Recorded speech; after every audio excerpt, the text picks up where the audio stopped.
Recording in progress.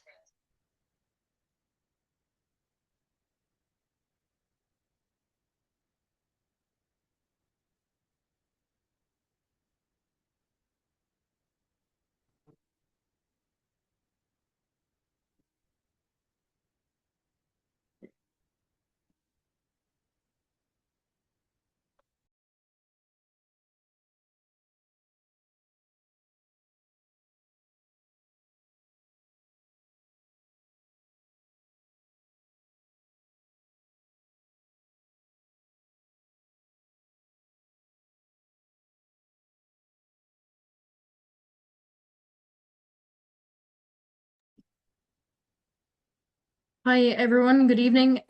We will begin in about 5 minutes. We're just letting a few people come into the chat, into the group.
Good evening, everybody. So welcome to our webinar, Healthy Dry Period, Strong Spring. And we're going to talk about nutrition and winter health essentials. So we'll have Dennis Howard, vet from Munster Bovine, on first, and then we'll welcome Coleman Purcell from Dairygold as nutritionist. So if I can ask Dennis there to turn on his camera and we might get started. Thank you, Maeve. And welcome everybody. I apologise for the voice is a little bit off, so I'm just coming out the other side of a bit of a flu, so hopefully it will hold up okay. So I suppose I'm going to be brief enough tonight, a little bit about parasites and a little bit about vaccination during the dry period. And I suppose the big picture with the parasites, obviously you're all probably aware of the legislation change, which came into effect on the 1st of December. So all dosing products are officially now POM. And I suppose the reason for this is up till recently enough, Ireland was actually availing of a derogation, not the nitrates derogation, another derogation, because there was no known risk of anthelmintic resistance in Ireland, that all the dosing products were actually classified as LM, licensed merchant, and they were available through all the outlets that you were used to getting them through. And I suppose back about 7 or 8 years ago, then Tagish did some research on dairy to beef calves, looking at the effectiveness of the 3 main dosing worm doses, the levamisols, the white drenches, and the ivermectin type products. And they found resistance in all the groups actually back then. So I suppose that changed things then in the eyes of the powers that be, and the derogation was no longer given. So the products changed over to POM. And it took a while then, I suppose, to actually to figure out how they were going to be, how that POM was going to work. But it's officially in place now. So that was the reason. And I suppose anthelmintics was the reason behind it, or anthelmintic resistance. And so what is it? It's the ability of a parasite to survive a dose that would have previously been effective. And I suppose this is something, we'll look into it now in the next slide, but if worms become resistant to a particular product, there is no going back. So they pass it on in their genes to the next generation. So there's no going back, and it can build up over the years. And obviously, our grazing, our production systems are focused on grazing. So it's very important that animals can be out grazing and that we're able to control parasites. So the importance of these dosing products cannot be overestimated. So the dynamics of anthelmintic resistance then. So what accelerates it and what slows it down? So I suppose a bit like antibiotic resistance, the more these parasites are exposed to the drugs, the more chance they have of developing resistance to those products. So obviously underdosing, so if we're not giving enough of the product, we're giving a great chance for the parasite to develop resistance. Blanket dosing, so dosing all the animals in the group. So if there is a population of worms that are resistant, so you can have the worms that are susceptible and the resistant worms, but if we're blanket dosing, we're always selecting, we're killing everything that's susceptible, and we're always leaving behind the resistant worms. So over time, if we continue that over time, we're going to build up the resistant population. Overuse of any one product. So I mentioned the 3 main products as regards the wormers earlier on. So if we're overusing any one of those products, obviously we're going to drive resistance to that product. Dosing too frequently, treating when not required.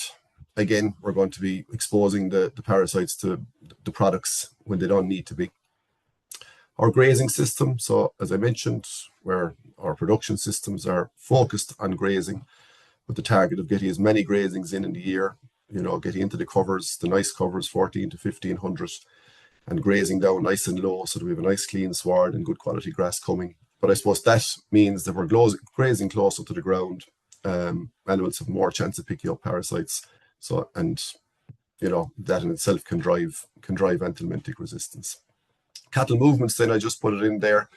So you can actually buy in resistance. So if you're buying in cattle or buying in heifers or whatever, it's possible that they can bring in resistant worms onto your farm. So what slows it down then? Pretty much the opposite. So we only want to treat animals when required. Make sure when we do treat that we're using the correct dose, suitable product. Refugia, then, this is a term that we're trying to preserve a population of susceptible worms. So that it'll mix with the resistant worms on the farm. So selective dosing, so only dosing the animals that we think needs to be dosed is one great way of doing it. And another big way of doing it then is actually not moving animals immediately after dosing. So leave them on the pasture, leave them pick up some of the susceptible worms again before they're moved on.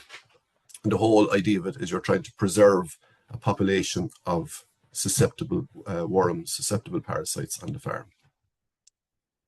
So rotating products. So in the case of the worms, I mentioned the three main products. So trying to rotate them either during the year or from year to year, both is fine. Pasture management. So for example, we can reduce our need to be dosing, especially in calves, if we're trying to utilize low risk pasture. So the likes of aftergrass or reseeds that we know can't have any high burden. So using them during the year to reduce our need for dosing. Slurry management, we can't do much here, but it's just interesting to know that these parasite eggs, that they will survive in slurry for maybe 6 weeks. So our closed season is quite short. So we might have animals being housed quite late, and we might have slurry going out in certain parts of the country in mid-January. So it's possible that we're actually recontaminating the ground again. And then quarantine incoming stock. So especially the likes of your maybe buying in calf heifers or heifers coming back from a contract rears. As I said, it is possible to buy in or import resistant worms in the cattle that you're bringing in. Okay, Maeve. So I suppose the whole challenge then with winter dosing, and you could say dosing throughout the year, is to try and strike a balance between controlling the parasites and slowing down the development of resistance. So obviously we want to control the parasites. We want to make sure our animals are producing to their potential, that there's parasitic burdens are not affecting them. We want to make sure they're healthy, that they're not succumbing to, the likes of gastroenteritis from worms or pneumonia as resulting from lungworm. But at the same time then, if we go all in and we're doing too much dosing, too much blanket dosing, we're going to drive the development of resistance on the other side. So it's about trying to strike the balance, look after our animals well, control the parasites, but do it in a clever way, that we're just doing what we need to do, and we're doing it well. We're selecting the right product, we're dosing correctly, and we're slowing down the development of resistance as much as possible. And I suppose the big message then to try and strike that balance is we need to be doing more monitoring and probably less dosing. So from a monitoring point of view then, there's four points I have here. And one of the big ones, I suppose, is actually monitoring animal performance. And by that, I mean looking at your milk results, looking at weights, the average daily gains in young stock, in your heifers, in your calves, and then how your cows perform during the year as regards milk production. So animal performance is a big one. And if they're performing well, the chances are they're not being affected by any major parasitic burden. Clinical signs then, so if there is actually a burden there and they start to exhibit clinical signs, so in the case of lungworm, the big one you're watching out for is coughing, especially during the summer there, if the weather conditions are right, a couple of weeks after heavy rain, that kind of thing.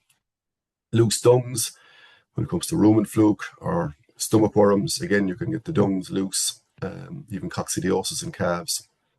And then oedema, which is your kind of bottle jaw, that can come after any of the parasites, but probably more typically look a bad case of actually liver fluke.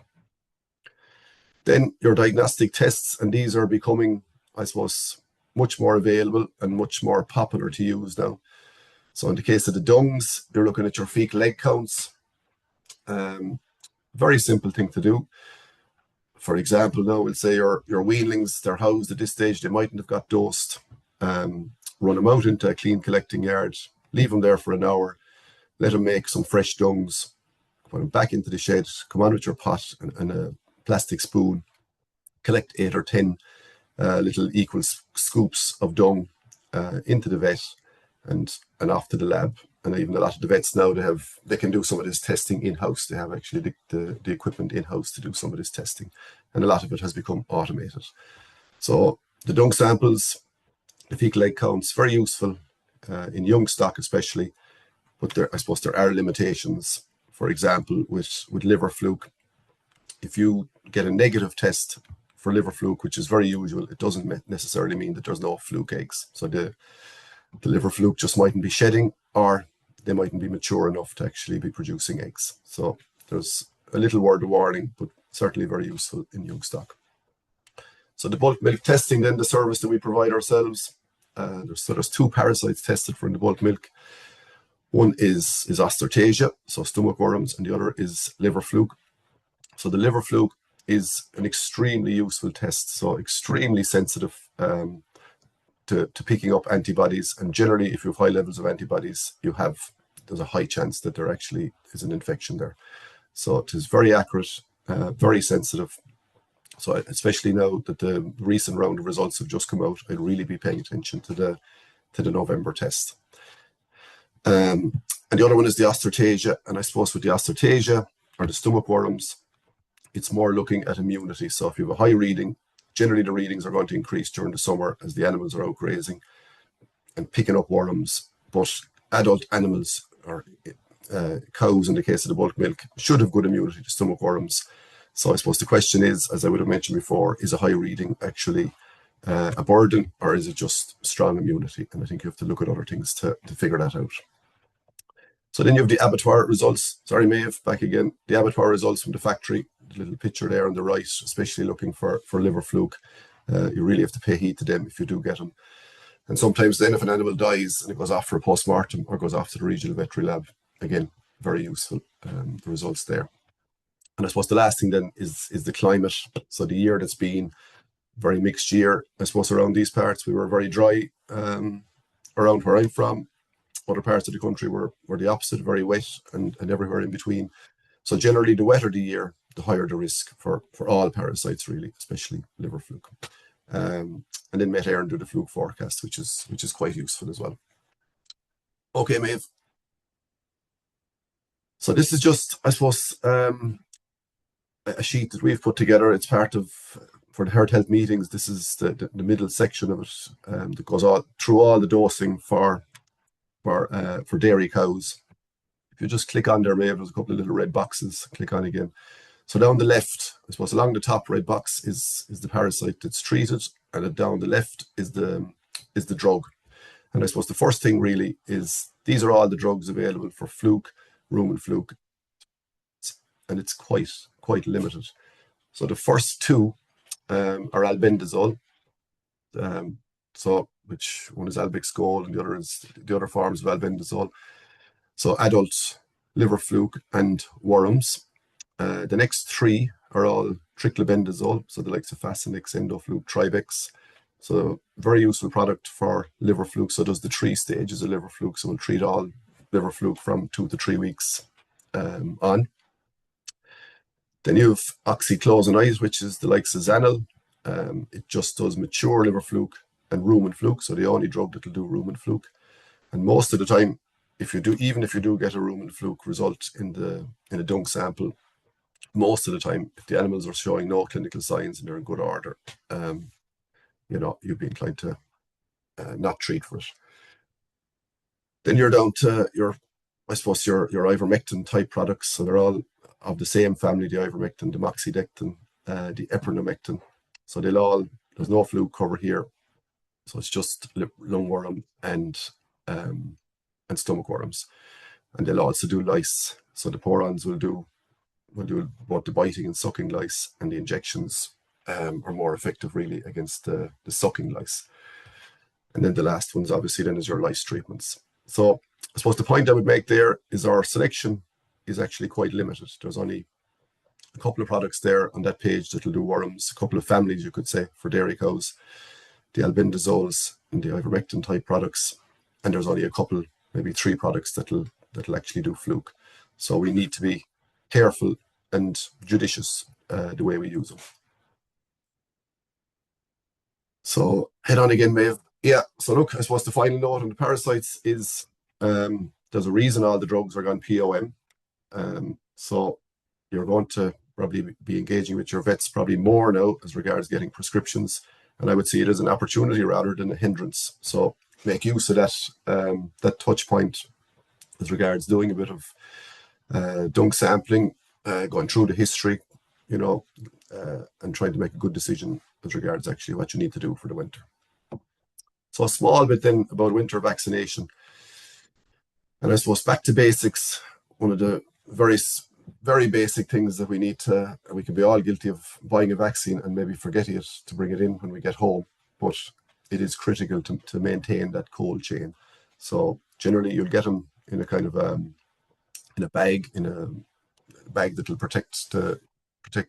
keep them cold inside in the bag. But then really, if you have to keep them up alongside you or on your lap or whatever, make sure they go straight into the fridge when you get home. Hygiene then with the dosing equipment and the needles.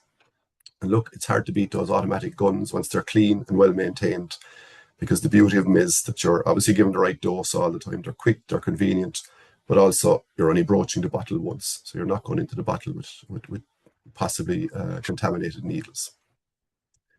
And then look, you're trying to inject the animal on a clean, dry day, and hopefully the hide is fairly clean. So you want to, make sure that the vaccine works as well as possible. So the next thing then is compliance with the protocol from the data sheet.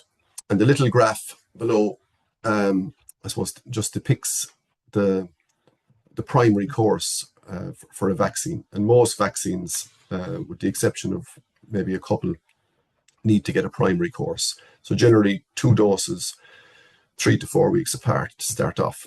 And if you can see the little blue curve, you see the first dose on the bottom of that graph.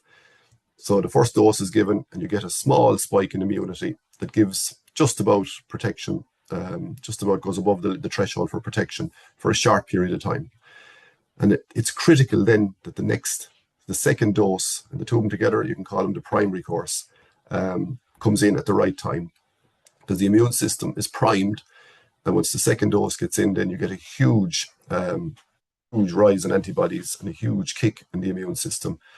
And that big spike then will give the protection for the full year until the booster comes, and you pretty much repeat the process then every 12 months, if that's the protocol. So getting that protocol right from the start is critical to make sure that the vaccines work right. So getting that primary course in and adhering to the close enough then to the actual window for the booster. So lastly then, I suppose a bit on vaccination during the dry period. So I'd be a fan of it personally. So it is a time of year, I suppose, when the pressure is off, or the pressure should be off. A lot of cows, some herds fully dry off, or certainly maybe even if you're milking through, the pressure is even off those cows.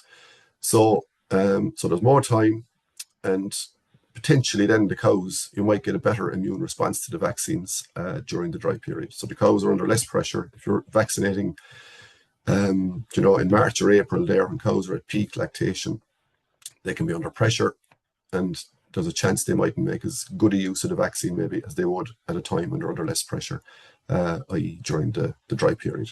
So it's a chance to get some of those vaccines like IBR, Lepto out of the way during the dry period, and it's a job less to do during the spring. And equally then with young stock, great chance to get some of those primary courses in while you have time and animals are easily at hand. So the likes of starting them off, maybe the weanlings with Salmonella and Lepto during the dry period. And again, those vaccines are out of the way for the spring. So that's it from me, Maeve. I'll hand over to our main speaker this evening, which is Coleman. I actually forgot we were going to do a poll, and sure we might do it now if you don't mind. I was going to, what was it, Maeve? We're going to put up a poll about blanket dosing. So who blanket doses their cows for the dry period. So maybe while Coleman is getting going, people might just answer that poll, and sure we can go back to it maybe at the questions at the end. We can come back to the poll. Yeah, and I forgot to say, if anyone has any questions, please do put them into the chat box, and we'll bring Dennis back on when at the end as well, so himself and Coleman can have a quick chat. So we're looking about 70% yes, 20% no on that blanket dosing at the moment there, Dennis. That was quick. Yeah. That about it maybe at the end. Very good. To you, Coleman. Yeah, welcome to Coleman, who's our speaker for tonight. And I will hand you over there now. Okay, so thanks to Maeve and Dennis and to Munster Bovine for the invite to speak here tonight, and indeed to all the people that have joined into the webinar. So just in terms of presentation layout, my next slide there will just outline what I'm proposing to speak about, namely the objectives that we should be looking at in any dry cow feeding programme, the side effects of getting it wrong, if indeed we do get it wrong, and some suggested targets that we should be aiming for. So moving on to the next slide, let's just begin by deciding what the objectives are. And I think it needs to be said that when we look at total disease incidence in dairy herds, we do see a huge spike in incidence in the days immediately following calving. Now that's well published internationally, and we see it in our own farms as well. And to my mind, there are many pillars to this, but I would suggest that maximising cow health ought to be our primary focus, our primary objective when we're designing any dry cow diet. And I would suggest that there are two pillars to this. There's the body condition score management and hitting the correct body condition score targets. And then there's calcium management or control of calcium metabolism. And that's hugely important because it controls milk fever. And we'll speak more about that in due course. I think if you control the two of these, you control a very wide range of issues, both in the dry cow period and in the period afterwards. So if we take milk fever as an example, milk fever is something that we describe as a gateway disease. So you open the gate, you get milk fever, you open the gate, and you predispose the cows to any number of follow-on diseases. So milk fever being an abnormal calcium metabolism, it's a low level of calcium in the blood. And calcium is very important for many things. We do know that cows that have low blood calcium have an impaired immune function. And we also know that their muscle contraction doesn't work as well because calcium is involved in that. So there's many muscles in the body. If we take the rumen, the cow's main stomach, there's a large musculature associated with that, and it needs to, because the rumen needs to contract and expand to churn up the material that's inside it to aid fermentation.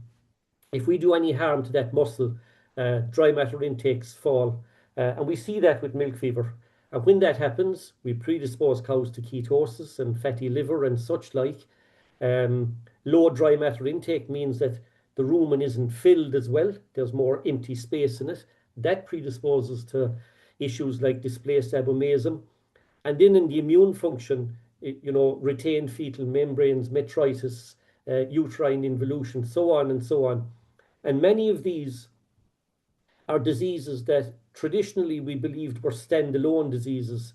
And it's only in more recent years that we now know many are related back to impaired calcium control or calcium metabolism in the dry period. So I think our focus has changed a lot in this regard. So back to our objectives, next slide. As I said, control of body condition score, that's a management objective, but also nutritional. And on the nutritional side, looking after the milk fever, I would suggest control of some of the key minerals in the diet are our main objective, potassium and magnesium. And we'll speak a bit about those in due course. But while body condition score is important in its own right, it will also help to control milk fever because we know that overconditioned cows are at a greater risk of milk fever. And that's why adhering to the recommended targets, body condition score targets, is so important. So if we look here, we can see that the body condition score at drying off should be about 2.75 to 3. And the body condition score at calving, which is the other end of the dry cow period, should be between 3 to 3.25. And I think it's really important to bring cows into the dry period very close, in my own opinion, very close to the body condition score that you'd like them to calve down at. If you fail to do this, you'll end up with a cow that's under-conditioned and that requires a lot of feeding or a lot of management to get them up to the target levels. And I think that putting on lots of condition in dry cows has been shown to be not such a good idea. I know that there's work done in America where they fed high energy diets to dry cows in order to hit target body condition score levels. And what they did was that they increased abdominal fat or visceral fat in the cows, around organs such as the kidneys and so on. And that's never a good thing to do, and it can affect insulin resistance and so on in the cow.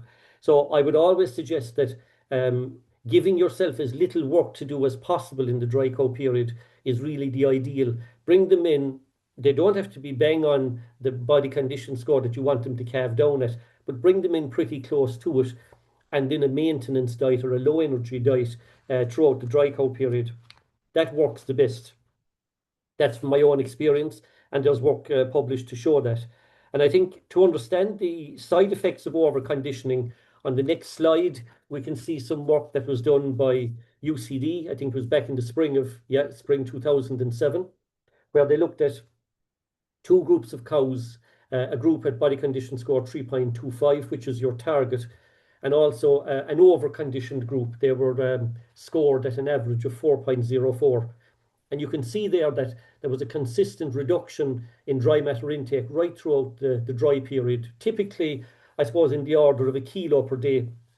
But 1 kilo per day in a cow that's probably eating 12 kilos of dry matter, that is a huge, huge reduction in dry matter intake. And that reduction leads to problems afterwards. And we can see this in our next slide. That long periods of reduced feed intake pre-calving, we know increases the chances of issues like fatty liver, ketosis, difficult calving, retained placenta, and displaced abomasum. And again, as I said earlier, many of these are diseases that we might not have associated with a reduced intake. When we investigate them, that's probably one of the last things that traditionally we would have looked at. And the biggest problem here is that the problems follow on to the post-calving period, because a lot of weight loss in the dry cow period can predispose to reduced feed intake post-calving. Now, that's when you most want a cow to eat well so that she ramps up for peak milk yield, and it causes serious issues, including fertility. And in fact, in the next slide, we can see some work done in Moore Park by Frank Buckley and colleagues in 2001, and they demonstrated very, very clearly that the more body condition score that you lose from calving to first service, the more your pregnancy rate at 42 days decline. And there's a linear decline as the level of body condition score loss increases. But again, if we were investigating that, we'd probably look at the diet in the lead up to first service, rather than moving back a bit further and look at the dry cow diet, which could very well have affected it. So I think at this stage, it's really, really important to ask the question of people, how confident and how competent do you think you are in body condition scoring cows? And I know Maeve has a poll on this, and it might be a good time to put that up. And I think that there are many good references. If we move to the next slide, Maeve, I think there are many good references out there if you want to follow up on this. But I think better than any references are maybe demonstrations on farm to show you how to condition score cows. In truth, it's actually very easy. And I would say to people that, okay, you can condition score them in increments of 0.25.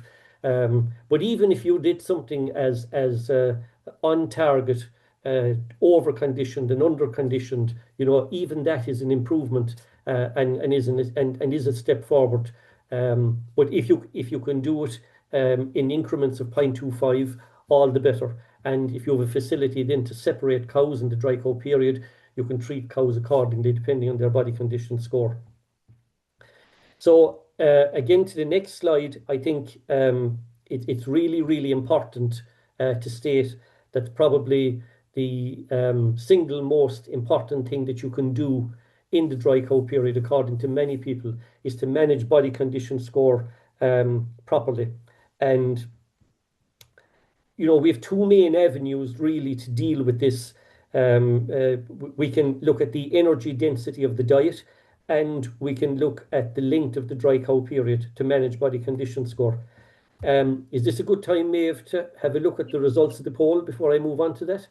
I'll just share results there. So yeah, we're looking at 71%. Yes, they are.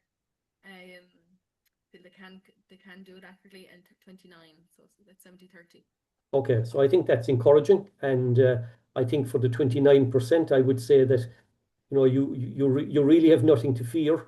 If it's any consolation, I've seen body condition scoring done by people that would call themselves expert in the area, and they don't always exactly agree with each other. So being slightly wrong is okay, but getting it reasonably right, I think, is important. So I would encourage the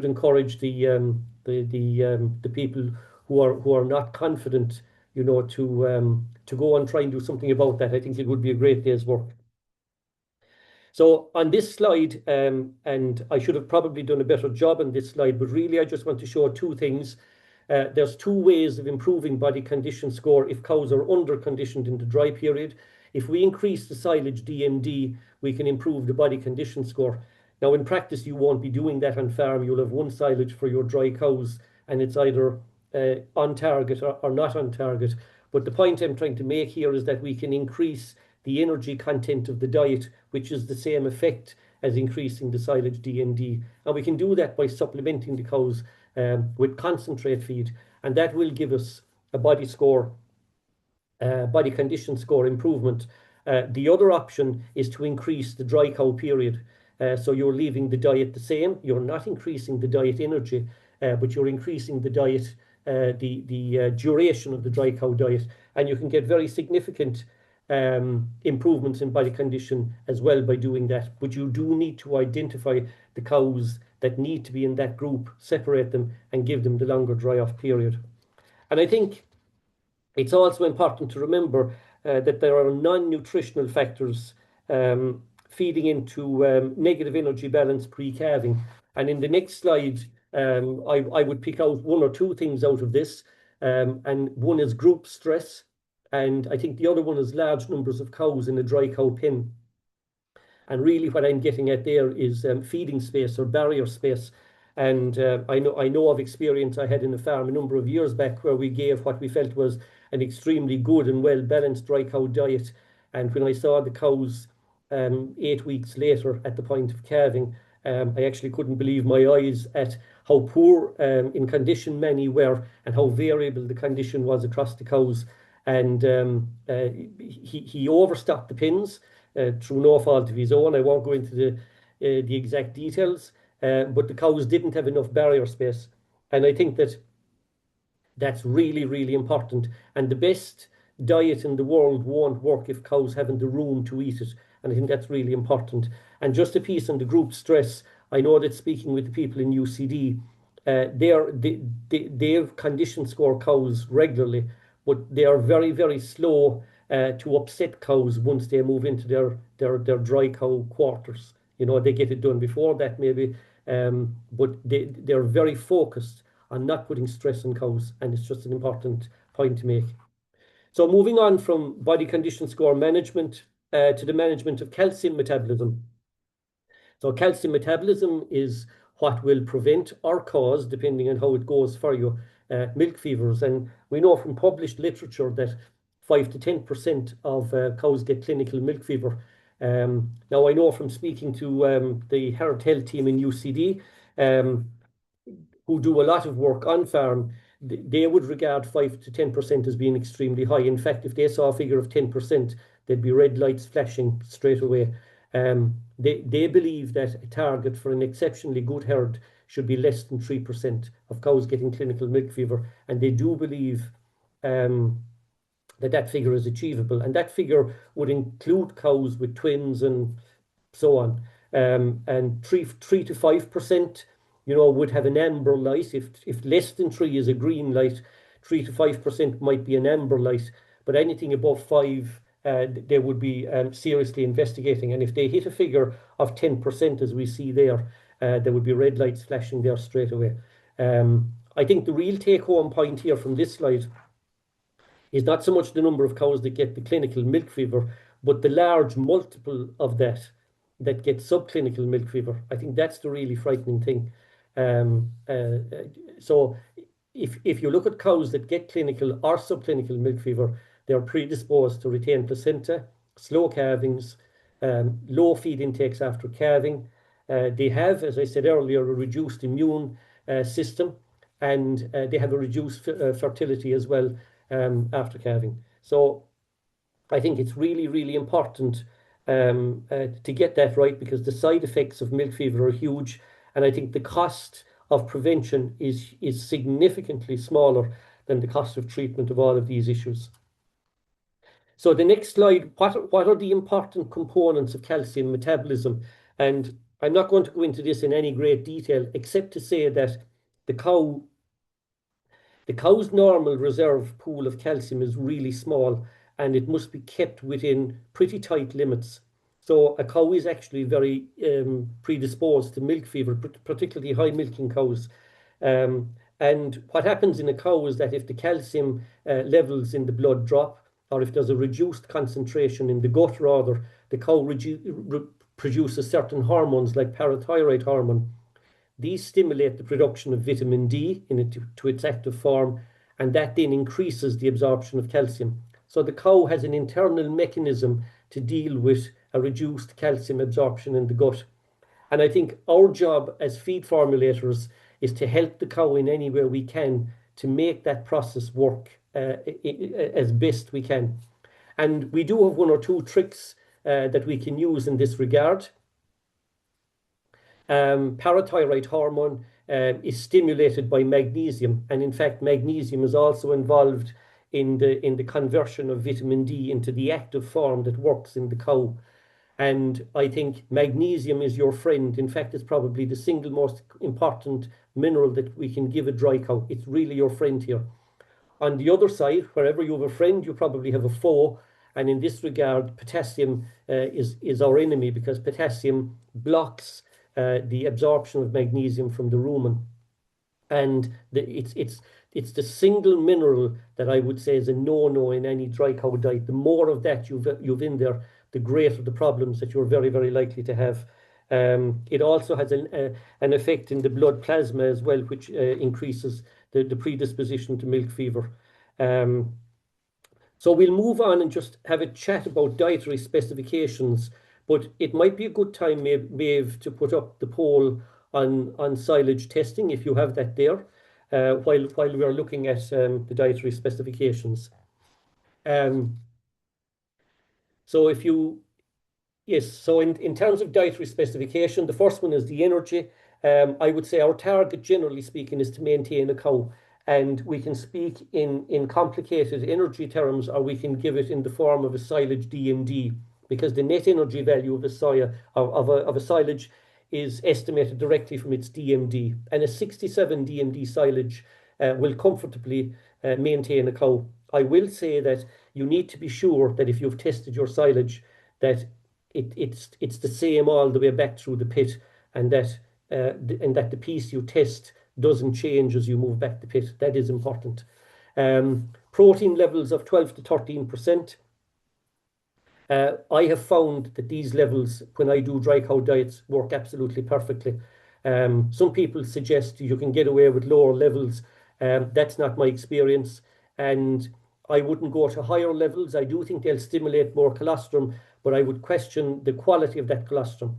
You can get a dilution effect, so the immunoglobulins can become diluted. To my mind, if you hit 12 to 13% protein, you'll always have a good dry cow diet. Traditionally, we've limited calcium because there's a belief, even though not all experts agree on this, but there's a belief that too much calcium is bad, and that we just put in maintenance levels of calcium.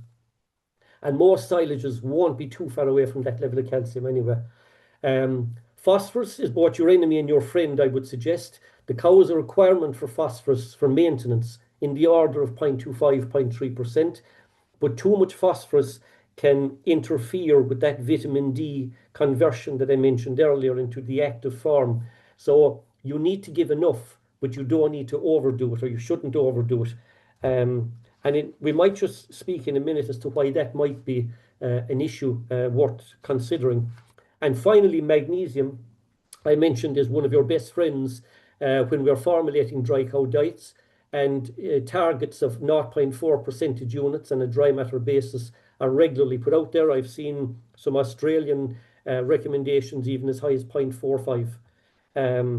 So I suppose if we click on Maeve, we'll just compare those targets to the levels that we regularly see in silages when we test them for nutrients. There's 62% yes for testing, 38% no. Sorry, Maeve, I can just about barely hear you. Say that again, please. Can you hear me now? Yeah, just about, yeah. 62% yes for silage testing and Okay. 38%. Okay, so just under 2/3 test the silage for a dry cow. So I think that's not too bad, but I would suggest to people that if you only ever tested one silage, I would like to test the dry cow silage. I think that's hugely, hugely important. If you get favourable conditions in the spring, a milking cow can go straight to grass, and silage, whilst still in the diet, will become a much smaller proportion of our diet. But unfortunately, the dry cow, it's practically all grass silage. And there's so many things that can go wrong there. I think it's awfully, awfully important to know what's in it. And I would also include the mineral potassium in that test when I'm testing it. So I think it's really, really important. So one or two comments here. So these are typical mineral levels in silages. Now, these aren't recent, but they're as recent as I can get my hands on.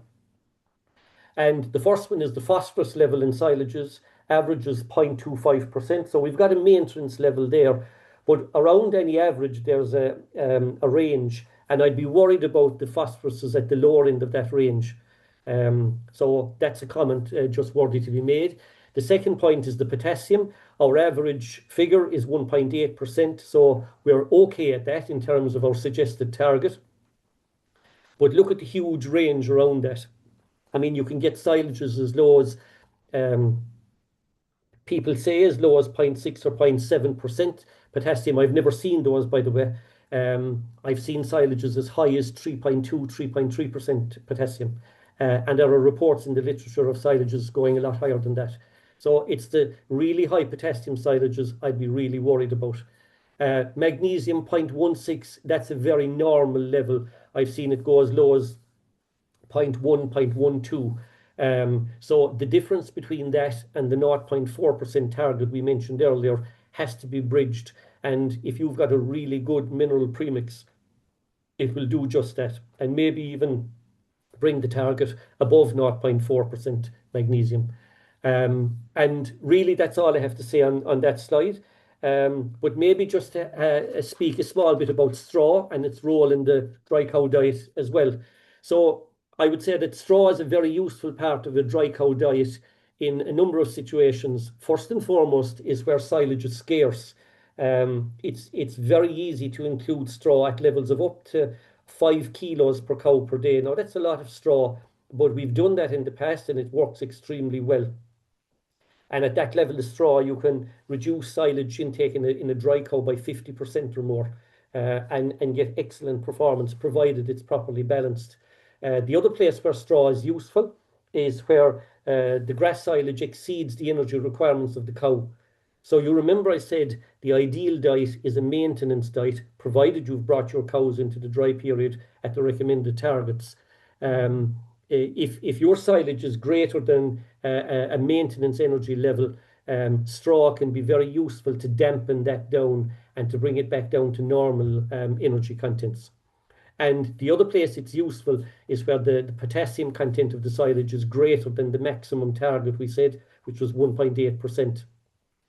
So straw is much, much lower in potassium. So if you've got a high potash silage, let's say 2.4% or more, straw would typically only have 1/3 or thereabouts of that level of potash. So replacing kilo of dry matter with kilo of dry matter, replacing silage with straw, really averages down your average potash level.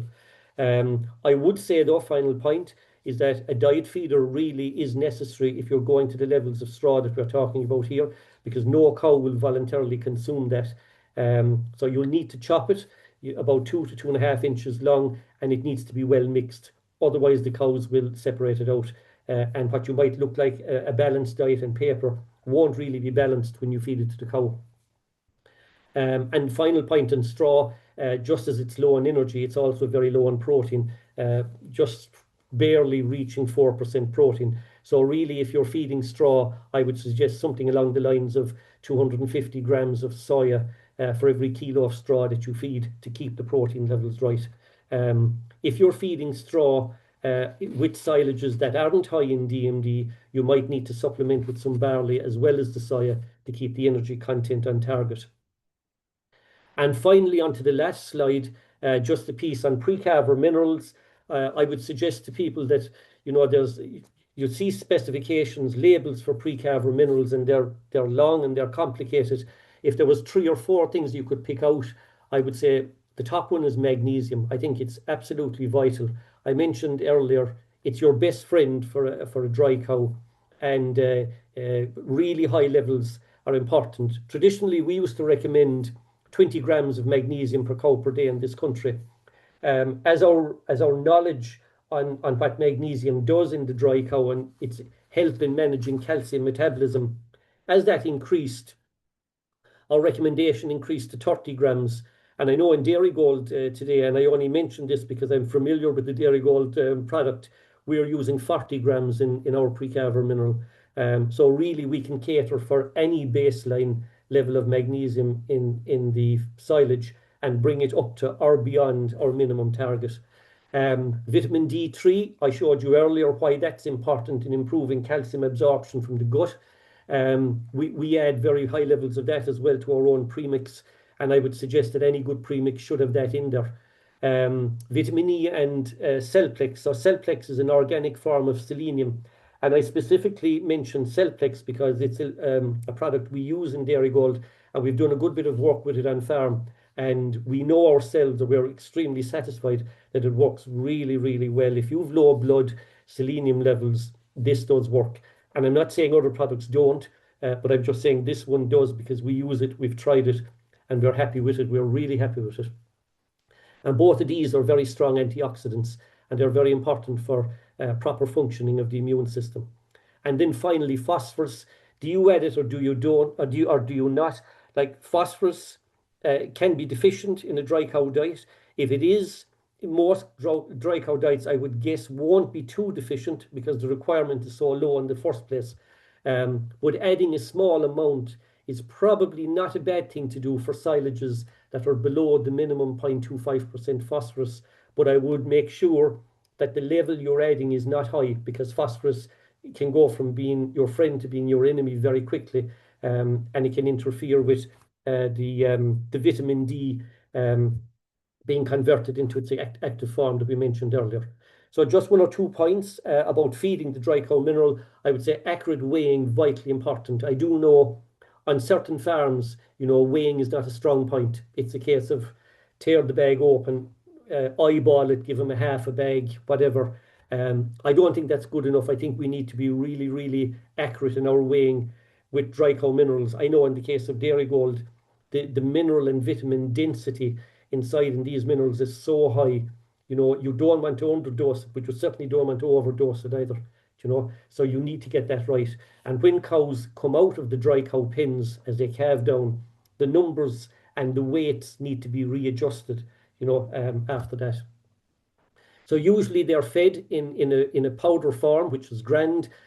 We also have it available in a cubed form in Dairygold, so a 2 kilo feeding rate.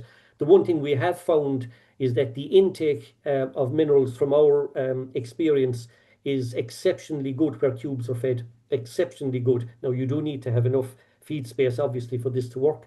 But if you can do that, it's exceptionally good. The only one thing I would say is that you are increasing the energy density of the diet by feeding the cubes, and that may not be something that you want to do. So you need to consider that as well when you're feeding it. The frequency of feeding is important. If you don't have a TMR system, you're going to have to scatter the powder minerals on the silage. And, you know, the research is showing that doing that twice a day is far superior to doing it once a day in terms of the hitting the target intakes per cow per day. And the one consideration I would say about TMR is that you're feeding a small amount of mineral. So I know in the case of our own mineral, our recommended feeding rate is 120 grams. Now that's a very small amount of material, to be giving any cow, but that's the feeding rate of the mineral. And I think if you're putting that into a diet feeder, having a carrier to take it around and disperse it well would be important. That might be some maize meal or something small, even a half a kilo, but having some carrier I think would be useful. And finally, the duration of the feeding. We do recommend 4 weeks prior to calving, and that would be nice and easy if every cow calved the same day. I accept that, but I think every effort should be made to give at least 4 weeks, maybe even 6, but at least 4 prior to calving the pre-calver mineral. So Maeve, I've spoken for a long time. I think it's time to shut up. I'll leave it at that, and thanks to everybody for listening. Thank you so much, Coleman. Can you hear me a bit better? I can now, sorry, yeah. Great. Yeah. Perfect. Thank you very much for that. That was fantastic. We'll invite Dennis back there as well. Great. So we have a couple of questions coming in. Just as we were talking about it there, Coleman, we had a question on straw. So does feeding a high level straw pre-calver help offset the risk of displaced abomasum? Okay, so I wonder, is that as much a veterinary question as a nutritional one? I'm not sure, but so our own experience with the high straw diets is that they work exceptionally well, not just for displaced abomasum, but for everything, to be honest with you. But you do need to feed them right. So getting the chop length right and the mixability right is really important. And I would even go further and say that once you get up to the high levels, even getting the dry matter of the total mix right is important, because remember, you're bringing in a high level of a forage that's probably 86% dry matter, and if you fed that with an extremely dry silage, you might actually end up adding a bit of water to that mix just to get the consistency right. Does it affect displaced abomasums? I think the jury is out in that. It definitely depends on who you ask, but in my own opinion, I think it is a help. I think what it does is it creates a huge room and fill. And I think that's a very good thing from a displaced abomasum, or at least from what we saw earlier, having an empty room, and as a result from reduced dry matter intake, as the opposite effect, it can dispose the displaced abomasum. So my own opinion is yes, but I think the jury is out. I think some of the experts would probably kick for touch there until there's more research done in that. Great. And would Coleman recommend feeding mag flakes in the last 10 days before calving? I think if you know the analysis of your silage, and particularly the potash level, I think you could make a decision on that basis. My own opinion is that if you're feeding, so I'm deliberately not trying to give a party political broadcast on behalf of the company I work for, but it's the only premix I'm aware of, so apologies to everybody for that.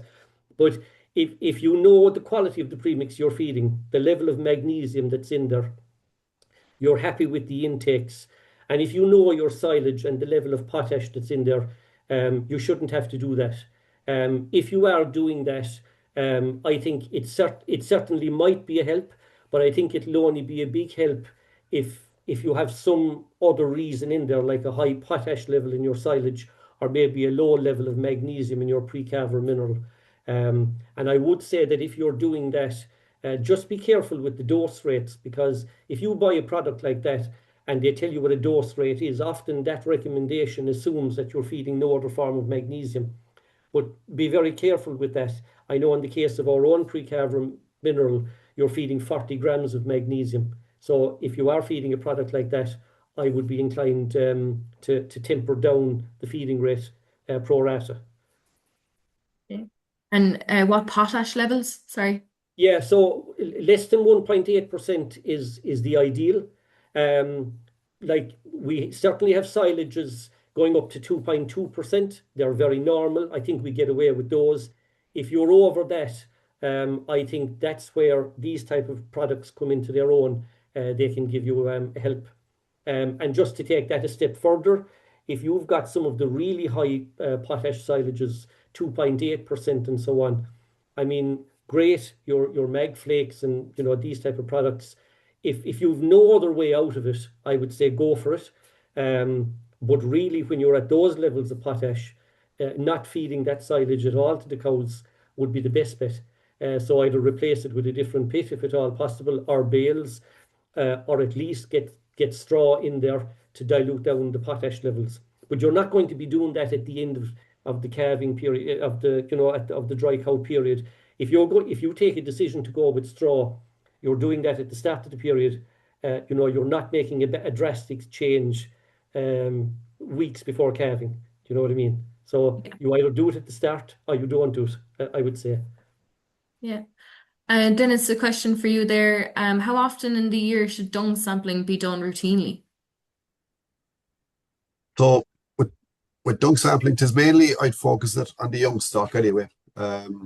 Like it tends to be unrewarding enough, I would say, in adult cows that they tend to show up very little most of the time. But certainly in young stock, in the first grazing season, I would use them as needed, really. So depending on the weather, depending how the animals are thriving, if there's no coughing, let's say if a bunch of calves are going along nicely, there's no coughing with lungworm, thrive looks good, the dungs look good, you've gone a good while without dosing, that's a great time to actually do a pooled fecal egg count. So maybe put a wire, move the troughs maybe to a clean place, put a wire around them after feeding, and let them make 10 or 12 fresh dungs.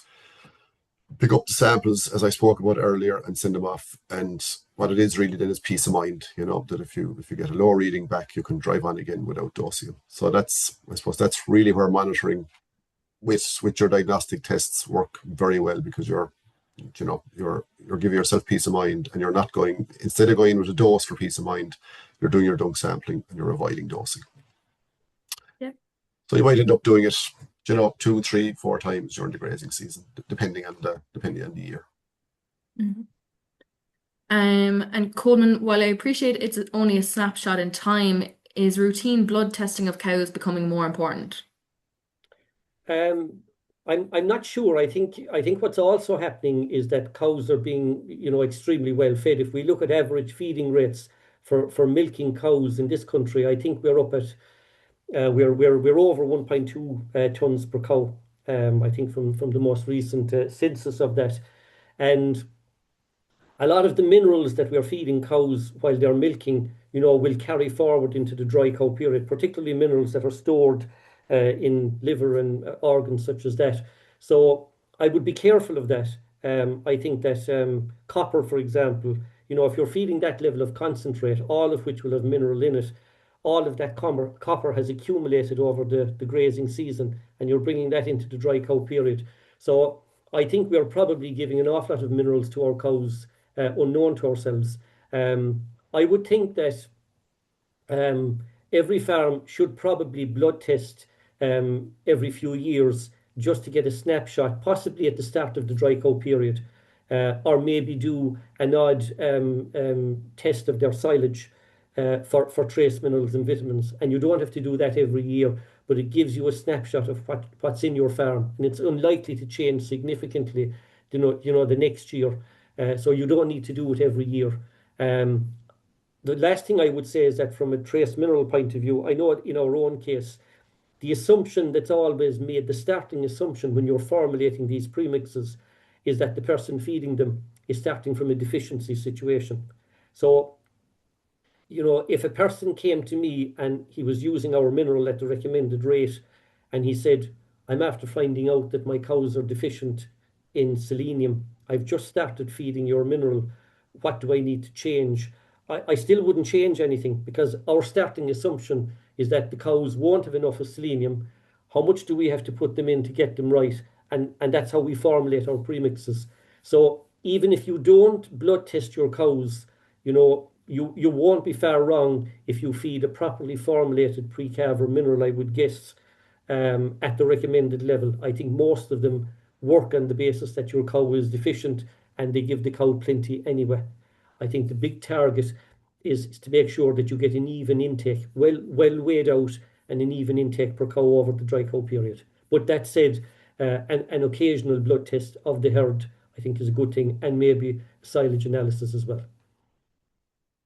Great. I'm I'm not familiar with this acronym, but if we use DCAD in diet to control calcium metabolism, will it be cost effective?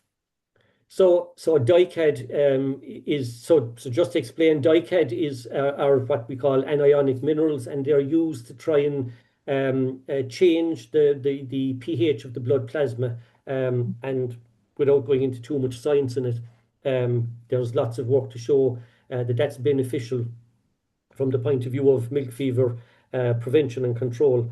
The one thing I would say is that a full-on DICAD treatment of cows takes an awful lot of management. I don't have any help personally where I'm doing that. I think we're getting away pretty well without it. I would think that if you look at the mineral, the single most important mineral in your grass silage, and bear in mind, like this is 90 to 100% of most people's dry cow diet. I would say the single most important mineral in that will affect the DICAD of the entire diet of the cow is potash. And if we can control that, I don't think that we need to do anything extreme in the DICAD area because we'll reduce the DICAD of the diet anyway by doing that. So that's what we describe as a partial DICAD diet rather than a full-on one. And we can reduce that by number one, testing, by number two, diluting with straw if it's a bit too high, or number three, changing the silage completely and using a different type of silage where that is the case. And I do know of one farm that was using a DICAD full on, found it very difficult to manage it. And what he's actually doing is he's growing. No, he's a very high producing herd. He's growing grass for particularly for a dry cow silage pit. I think it's on an external block of land, but he's deliberately managing the fertilization of that to reduce the potash uptake by the grass.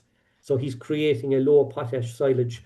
And as far as I know, he's never looked back since he's done that. So he's actually managing the DICAD of the diet by doing that rather than feeding anionic salts. Very good. What would Coleman suggest as a good dry cow grain mix for lighter cows? For lighter cows, okay. So I would suggest if the protein level in the diet is okay, I would suggest any cereal with some soya, if you want to go down that route, if it's needed, to bring the protein up to maybe about 13%. That said, we have a lot of people that would feed a pretty standard or a high quality 14% beef mix to cows at a kilo or two. That will have beef minerals inside in it. But at that low level of feeding, it doesn't really affect the pre-calver minerals that are fed with it. And they seem to do very well on that. So I think anything that's cereal and soya based is going to be good. But if you get a high quality beef finishing mix, that's going to be very high in cereal anyway, and that'll work as well. Very good. Just another potash question there. How is that farmer creating a low potash silage? I need to make a phone call for the questioner there. As far as I know, what he's doing is he's managing it through fertilization of the ground, and I think he's putting out very, very little potash in that. Now, if you test that silage, it's nothing great to look at, but he is managing to reduce the potash level through fertilization. Great. We might take that one offline, sure, and you can touch base. And then can urine pH be helpful in managing the dry cow diet? Yeah, so look, they do recommend monitoring urine pH to monitor the effectiveness of a full-on DICAD diet for cows. Now, I want to say up front, I'm not doing this, so I'm not speaking from any level of experience here when I say this, but I know it is strongly recommended. To me, it seems like an awful lot of work. If there's an easier way of doing this, I would be more for that. But apparently, if you have a full-on DICAD diet, urine pH measurement is part and parcel of the management of those cows, and that's a lot of work. I think it's, as you say, it's only for full-on or total DCAD, isn't it? Yes, absolutely. So in an Irish context, for your normal dry cow management in an Irish context, I would say yes, not useful. Yes, and maybe actually that's what the questioner meant. like in the normal dry cow diet. So definitely no, I wouldn't be doing it there. Thanks very much. I think we're coming up on 10 past 9, so I think we might leave it there. Just want to say thank you so much to Dennis, and thank you very much to Coleman for joining us tonight on our webinar. Yeah, it was very good. Thank you very much, guys. Thank Great. you. Thank you, Wave. Thanks to everybody. Okay, we'll see you all. Bye bye. All the best.